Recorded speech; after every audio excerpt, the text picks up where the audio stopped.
Ninong mo yun, kaya ninong ang tawag mo. Sabi, bakit mo naman sabi? Kasi nakita ko siya dumidede rin kay mami. Joke.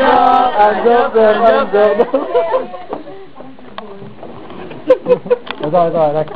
Kasunod na. Ang susunod na ating ipadala ay si Manny pa rin. Manny pa rin. Alam na to. Si Manny pa rin. Sa Andres. Yung babae, dun sa Quiapo, sa Carriedo. Naglalakad siya, tapos labas yung boob. Yung nakita ng lalaki siya, Miss, yung boob mo nakalabas. Yung anak ko na iwan ko sa LRT. Joke. Next. Pangatlo joke. Hindi ko agad na-get. Pangat mo natin joke. Ano daw? Mute muna bago mura. Tapos na wala. Pangat ng joke. Ang pangatlong joke ay Brother Manny pa rin ng San Andres. Akot? Merong alam niyo electrolock?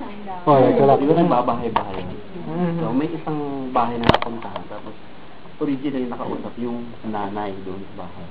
So since Inglaterra ang nanay, sabi niya sa katulong, Day, pag bumalik dito yung electrolock, sabihan mo wala kami kasi magsi-second thought pa kami.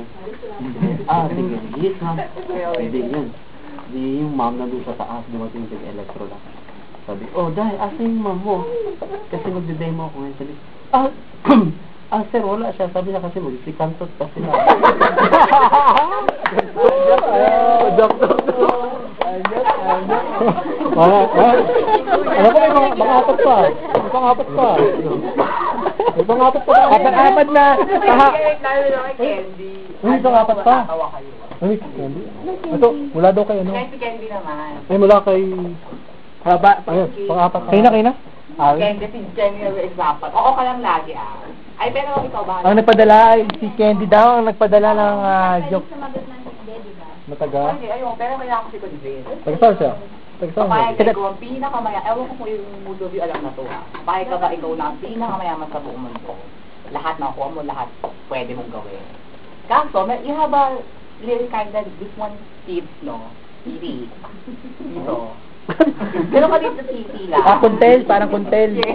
Papayag ka? It's over.